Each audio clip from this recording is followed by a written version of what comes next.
Yes. Amen. Amen. Amen. All right, so when I thought about this, just because was the theme for tonight, and it was a gathering of the singles, it didn't matter to me. I didn't ask God how old anybody was. I didn't ask God how long they've been single. All I did is say, God, what do you want me to say? Yes. All right. And so when I asked God what did he want me to say, God reminded me that I had a book that I was being ready to release. It will be the 6th book that I released. I have 5 out so far. And he said, remember when you were working on your latest book? And you got to a chapter and it was called Don't Let the Wait Fool You. I want you to go down to Ponchatoula, Louisiana, and I want you to go to First True Love, and I want you to talk to those single folks about not letting the wait fool them. And so what I'm coming from you tonight is don't let the wait fool you. Touch your friend next to you and say, girl, don't let the wait fool you. Don't let the wait fool you. There are a few things in time that gets better with the wait. Get better with all time. You know, the seasons settle a little bit better when you wait for it and you freeze it a little while. So don't let the wait fool you. There are some great things that happen when you wait. And so I have a day that is designed for everything. You got your half day, I got the watch day, I got to go out and watch a movie day. Well, this particular Saturday, it was car care day. And on car care day, I like to get up and I showered and I got ready because I knew what time I needed to be at the dealership in order to go ahead and give me a little free oil change. You know, I got a new car, had my free oil change, the tire rotation, so I got up early. And on Saturday mornings, because my grandmother, I've been drinking coffee since I was 8 years old, and so on Saturday mornings, I like to get up early enough just so I can put the coffee on, so I can smell it and feel like I'm doing something. I ain't did a thing but took a shower. It felt like I had done something when I put my coffee on. So I put my coffee on and I got ready and I felt good. So I went and stopped and got me another cup of coffee. So when I go in the dealership, I feel like I'm grown because I had already brewed the coffee, so I smelled like I did something. So when I walk in the dealership, I wanted to be holding coffee, so I looked like I did something. And so I get to the dealership, I get there, and there is a line, which is not unusual to have a line on a Saturday morning, but I thought I had scheduled it early enough so that I'm not waiting too long. I didn't want to be waiting too long. And then I realized I had been sitting in the car and it was taking forever for that little boy to come over there and come to my window and ask me what I needed. It took him forever to get over there, but I said, all right, Lord, you must be trying to show me a little patience. So finally, he gets to my car, asks me what I need, and I had the nerve to say, well, you know, I made the appointment. Because I was reading the sign the last time I was there, and they said, make your appointment, and then you don't have to wait too long. But somebody was lying, and the truth wasn't there. Because they had me over there waiting, and I wasn't happy about that. Like my grandmother said, their mouth wasn't no prayer book, and so they had me waiting. And I said, okay, Lord, you're still trying to show me patience, so I'm going to wait just a little bit longer. So I get out the car, and I let them know I made it, because I thought that by following the rules and doing the way that they asked me, then my wait wouldn't have to be as long as everybody else that was in line. That's what I thought before I went in there. Well, when I walked in, I realized that maybe I wasn't the only person that made an appointment, because when I walked in, I realized that there were other people in the waiting room. Other people in the waiting room, and I was praying to God that some of them didn't follow directions. I was hoping that they didn't follow directions, and I had to ask the Lord for forgiveness, because I was also hoping somebody wasn't going to get that car today, and it was going to cost them too much, and they had to leave it, because that would make me a little further in the line. And so I asked God to forgive me, don't judge me, but ain't nobody going to be sitting up in the dealership on Saturday. And so when I sat down and I realized that there was something in the wait, that just because I was prepared for my turn to be and I had done everything that I was asked to do, then I realized I probably wasn't the only one waiting. That sometimes the wait will make you feel like you all by yourself until they decide that they're going to have a singles meeting, and you look around the room and you walk in and you realize I'm not the only one waiting. So not only was I not the only one waiting, but I wasn't the only one that was waiting and had followed directions. See, sometimes when we find ourselves in the waiting place, we think that if I follow directions, if I just did it the way the Lord told me, then surely my time will come a whole lot quicker. When I got rid of that last fool because I was trying to follow the purpose of the Lord, oh baby, he was a fool if you ever met me.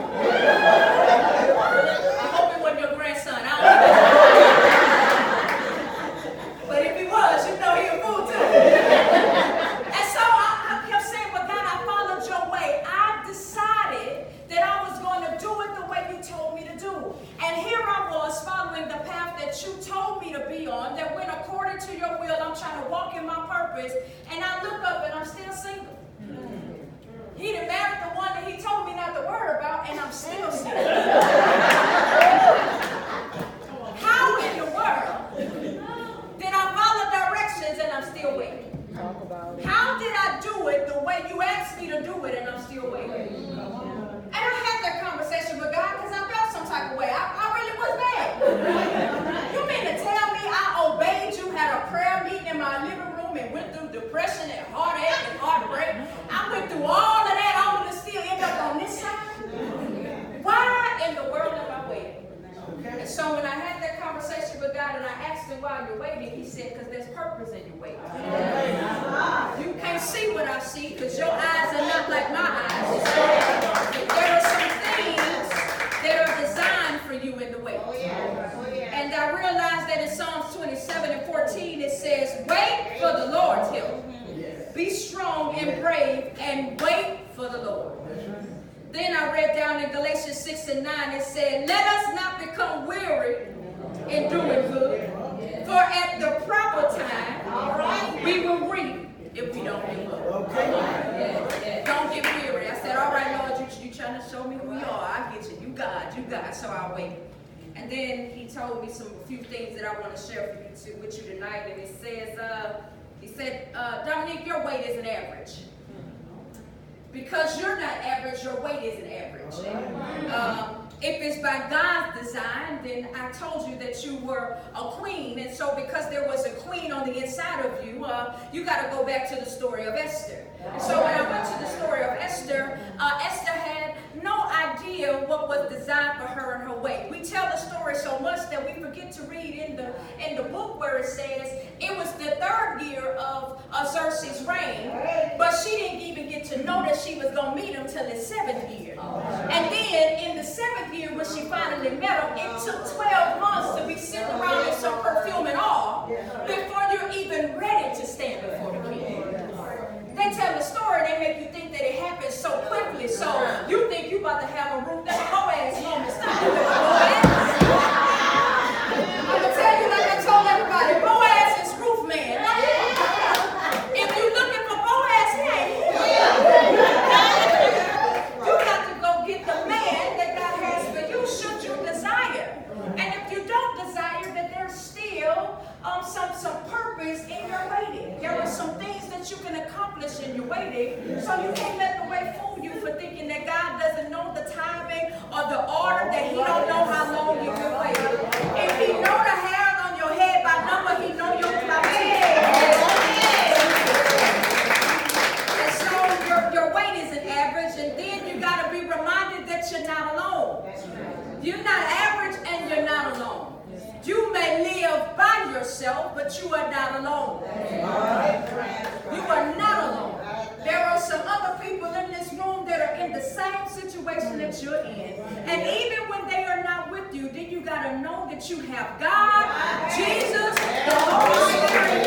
And then the Bible said there are a host of angels. There is legions of them. You know, some theologians said when they're talking about the host, there's at least 10,000. So you're never alone.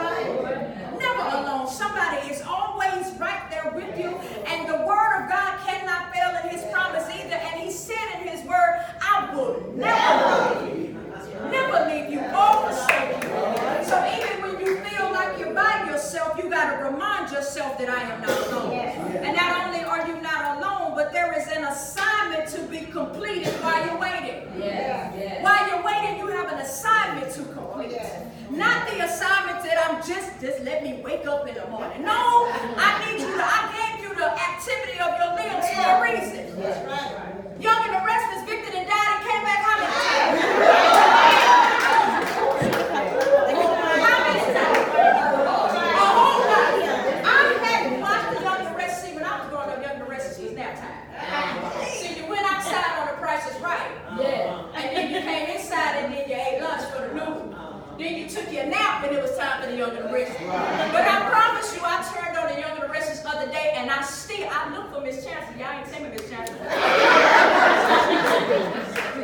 But I sat down and I was able to watch it as if I hadn't missed a beat. Why? Because life keeps moving. And because life keeps moving, you got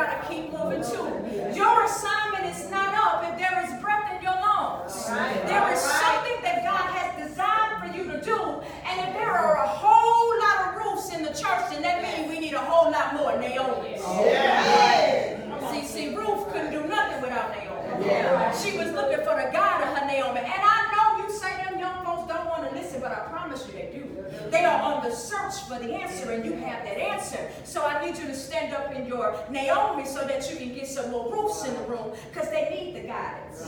See, Ruth said, I'm following after you, not because she knew she was getting Boaz. I just needed the God of Naomi. I needed the direction of Naomi. I needed to go where you already been. I needed you to tell me which field to go in. I need you to tell me which high neighbor got the meat on sale. I need you to show me how to feed all these children if I ain't got a whole lot of money. I need the Naomi. And because she needed the Naomi, then Naomi had to go from realizing, I am not the woman who God has shown weariness to. I am the woman who has the direction, and I got to be willing to open my mouth and give it to her. And then in her assignment, she realized, I'm not dead, and I'm not a martyr, and I'm not lost. I got a purpose. And when she helped Ruth, the Bible declared that they didn't say Obed was Ruth's child. They said, no, that's the son of Naomi. So in your assignment of helping other people and helping the Ruths of our generation, then you too, God ain't going to let you miss out on nothing. He going to make sure you're taken care of. But it happened when she did her assignment. So not only are you not average and that you are not alone, but you have an assignment. And you have to know that your weight doesn't forfeit what God assured. Your weight does not forfeit what God assured. If he said it, he said it. If he promised it, it will come to pass. Though it tarry, wait on it. It will happen. You just have to believe and trust. And I'm going to trust God and work my way until it manifests in life. So I have an assured promise from God. Now here I was, still back at the dealership. We're going to go back to the dealership. We're going to use this story because it gave me a whole lot of sermon. So I'm back at the dealership, and I realized that I'm paying so much attention to the weight that I needed to do something. I decided that I needed to get distracted by the weight, so I had brought my book with me, and I had my phone so we could do some social media, and I had been scrolling on the website, and I'm looking, trying to make up some time with my weight. I was trying to be sure that I can do something to pass the time so that I don't realize how long I'm waiting. So as I'm trying to pass the time, I'm thinking I'm being a good student. Like, if the Lord see me over here reading and working, and he gonna move on my behalf and move some of these people out the way. But he saw me and he didn't move as fast as I wanted. So an hour went by and I was still waiting. An hour and a half went by and I was still in there waiting. 2 hours went by. I said, Lord, now, come on now.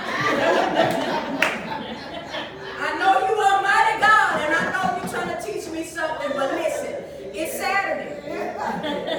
I've been in this place since 8 o'clock. Got up early in the morning, made my bed and everything, and so you can show this you as God. You can move these people on my behalf.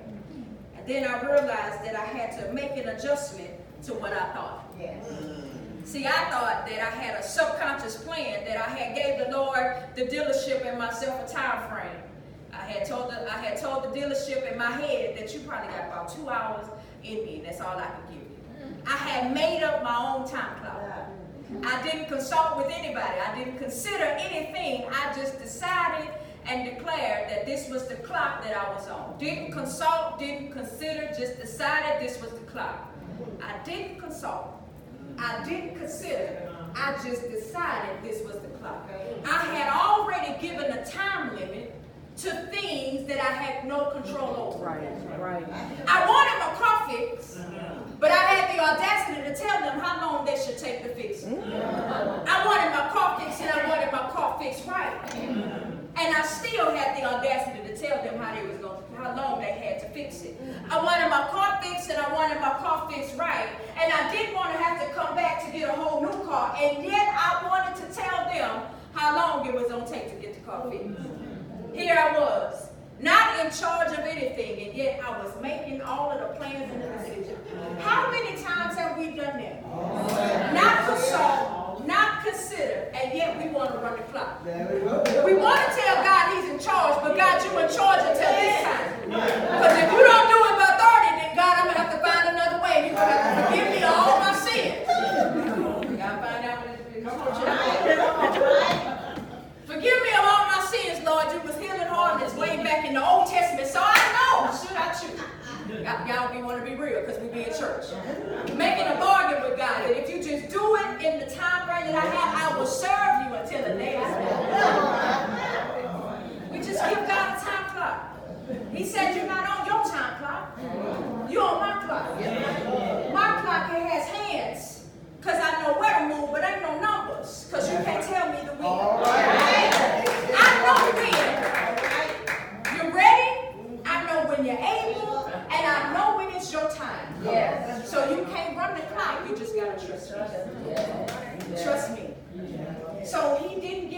any further directions, and according to the definition of a wait, then he was doing exactly what he was designed to do.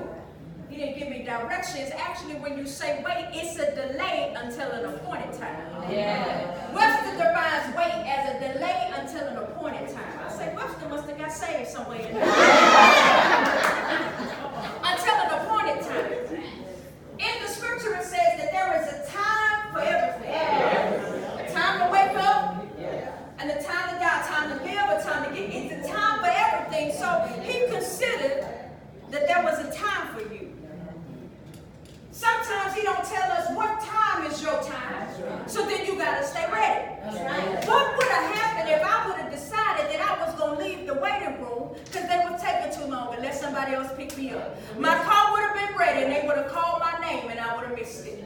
Don't be in a place where you're too anxious that you miss it. All right?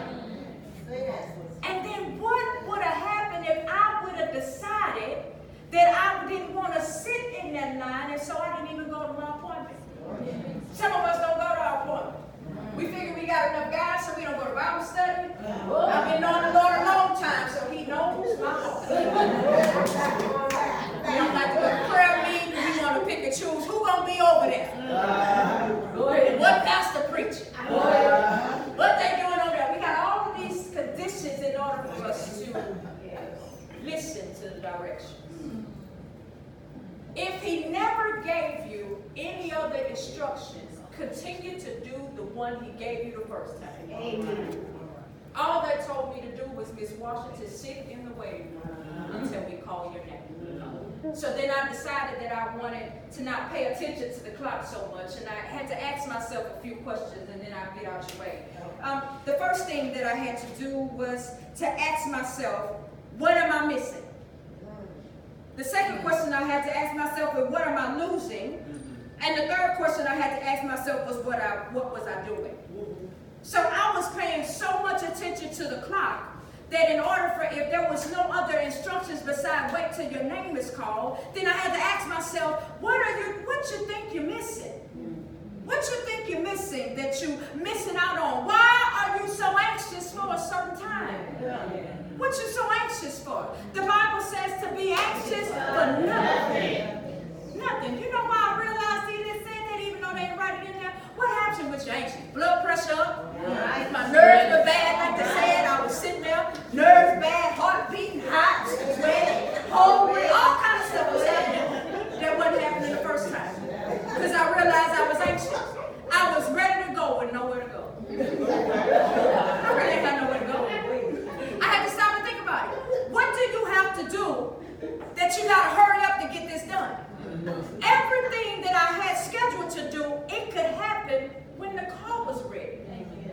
Everything that you have scheduled to do, it can still happen after the time that you had in mind. You can still travel. You just got to tell them, your daughter, she got to watch them on watching herself. You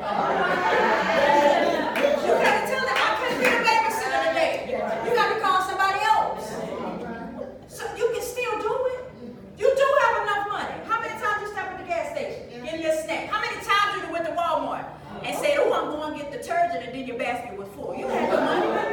You had the money to travel. You just didn't assign it to where it was going. And my mama told me all the time, she said, if you don't tell your money where it's going to go wherever it goes. Tell your money you're going to Mexico. Watch it get over there to Mexico. But if you don't tell your money it's going to Mexico, your grandbaby's going to always need something. Somebody car always broke. Somebody always got a handout. Somebody always needs. They ain't going to never stop needing. If you go to Mexico, they're going to still need money. So what is it that I'm missing? And I realized I wasn't missing anything except the moment and the mark and the opportunities to not be so focused on the clock that I missed the time to do my assignment. I was so focused on the clock that I missed the time. The time to finish the book that I have been saying, if I could just sit down long enough. Okay. The time to read the scriptures that I said, if I could just get some quietness in the room. Nobody in there knew my name. One man knew it, and I put my head down, spoke real quick, gave him a good church hug, and I sat back down. Nobody else was there to call or distract me. I was in my own zone, in my own world.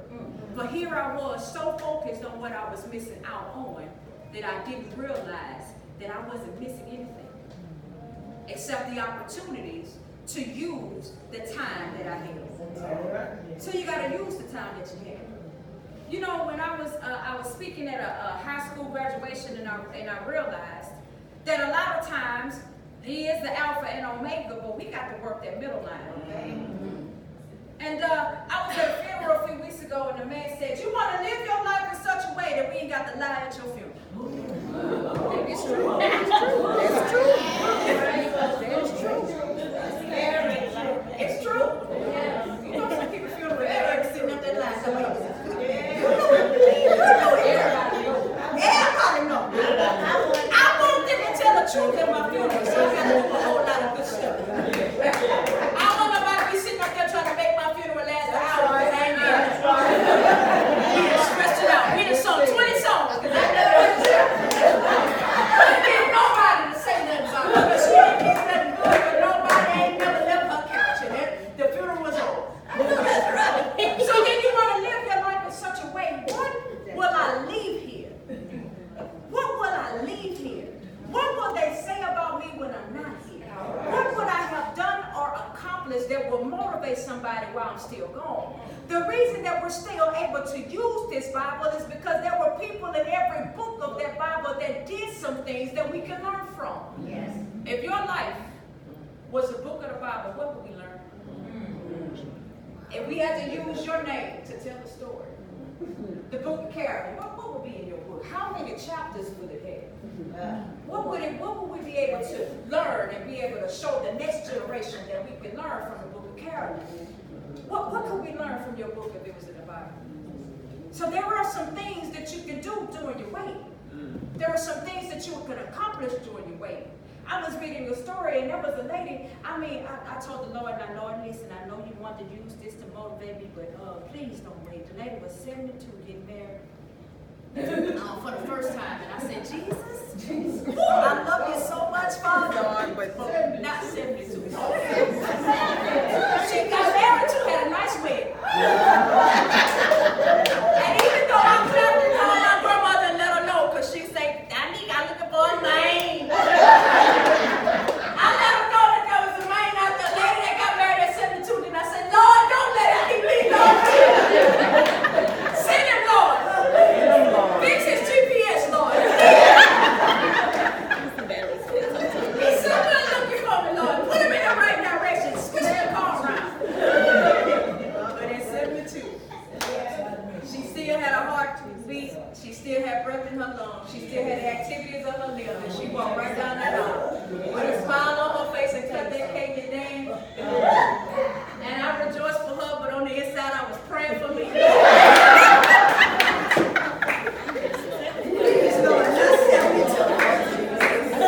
Lord have mercy. Yeah, put that on the prayer list. Put me on the wall back there,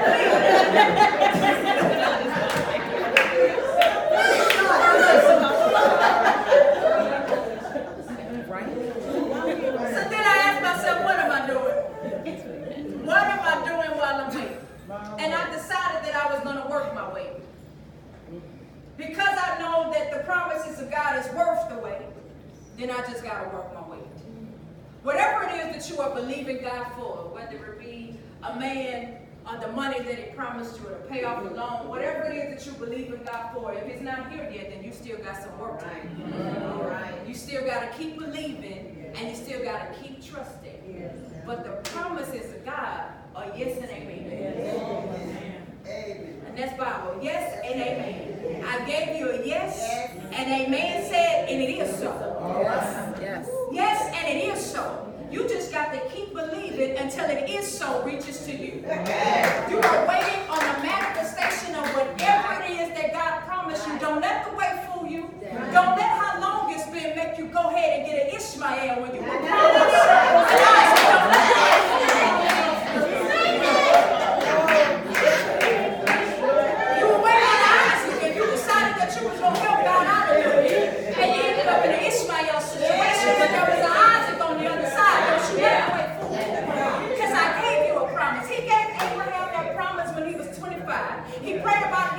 until he was 75, and it didn't manifest until he was 100. Don't let that wait fool you. The barrenness of Sarah's womb and the age of Abraham, it did not change the promise of God. And if you read the Bible, Romans chapter 4, verses 18, it said, when everything was hopeless, Abraham believed anyway. Romans chapter 4, verse 18. When everything was hopeless. King James Version say he hoped against hope. When it was hopeless, he still hoped. And that's where you have to be doing your right. Though it tarry, keep trusting and know that it will come to pass.